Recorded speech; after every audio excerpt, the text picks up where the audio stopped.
Right now, Pittsburgh's best sports show is about to begin. Call us or tweet us. We've got things to talk about on the Nightly Sports Call. Thank you very much, Ken. Welcome, everybody, to the Allegheny Health Network Nightly Sports Call. I'm Josh Taylor, in tonight for Rich Walsh. Pretty interesting week of sports in the Pittsburgh area. As far as today, maybe not as interesting, but the week as a whole, very interesting as well as we get to the weekend. Of course, third game of the preseason for the Steelers tomorrow at Heinz Field tomorrow night against the Indianapolis Colts, which you can catch on KDKA tomorrow night, 7:30. Bob Pompiani, Charlie Batch, Missy Matthews on the call. They will have all the action from the Steelers' third preseason game. When you're looking at it in terms of what you're going to see tomorrow compared to what you saw on Sunday against Atlanta, some good news there. You'll see a lot of the starters. Mike Tomlin has already mentioned Ben Roethlisberger is going to play. Antonio Brown is going to play. James Harrison's going to play. Looks like we're probably going to see Landry Jones in this game. He's actually healthy and back at practice this week. So we are going to see more of the faces that we're used to seeing with this team actually getting some reps tomorrow. And as far as how long they're going to play, Mike Tomlin said he hasn't really put a number on it as far as players or quarters. It's going to really be dictated by how well they're performing and how long they're out there each time for each drive. So those things will be factors as to how long each group plays or how long each starter plays. So it could be varying degrees of who plays what. At the same time, looking forward to seeing what the first team offense can do. Of course, it's hard to really gauge what the first team offense looks like when you don't have your first team running back. But such is life. So if nothing else, at least you get to see Ben Roethlisberger developing that rapport with Martavis Bryant again. That's something you look forward to. Another thing you look forward to is the entire offensive line healthy. They finally had that happen this week, having Alejandro Villanueva back in the group. And David DeCastro talked about it to that extent earlier in the week, having those five guys back together and healthy. And I can't reiterate enough how important it is to have your entire starting offensive line healthy, especially when your offensive line is as good as the Steelers unit is. So when you have that group together, it's definitely a fun thing to see. I mean, you can talk about how important Ben Roethlisberger is, how important Antonio Brown, and how important Le'Veon Bell are. That's true. But it really does start up front as far as that offensive line being solid, being cohesive, and being healthy, because if there's no one up there to protect Ben Roethlisberger, your chances of losing him become greater. And let's not kid ourselves. We're talking about a quarterback in his mid-30s.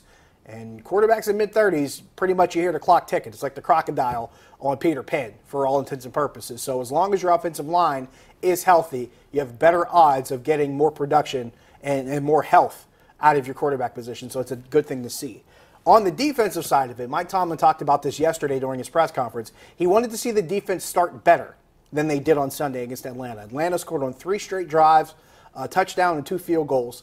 The 13 points, that's actually the only 13 points they scored in the game. After that, they didn't score again. But Mike Tomlin talked about not having to make those adjustments during the game and making them before the game. So that way they don't see that in the first.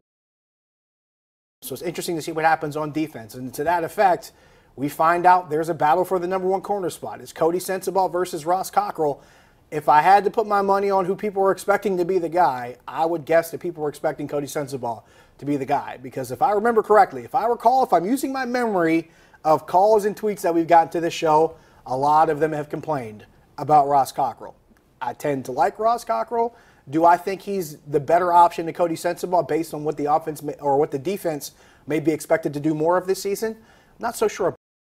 Sensabaugh's a guy who's bounced around a couple different teams. He's a veteran in the league, has a really good perspective on the league and how to handle it as a business. And I think that mindset, coupled with the fact that he's done a lot of things well, he was really impressive in the Atlanta game, maybe he does have the edge on the job. Speaking of cornerbacks, good to see Cameron Sutton back in practice. He missed a lot of time with the hamstring injury. He says he's going to be ready to go tomorrow. Whatever they ask him to do, he'll be ready to do that too. Because of all the positions on this team, and I've talked about this both on this show and on 93.7 The Fan, about how of all the positions on this team, the two that are really in flux or up in the air or really in question are wide receiver and corner. And wide receiver, it's more of an issue of there's a bunch of guys competing for a couple jobs and someone's going to be the odd man out. Whereas with cornerback, it's, well, everybody's either injured or maybe not up to the task. So who's going to be? But to see those guys back healthy probably raises the stakes a lot more. But we'll throw this question out there.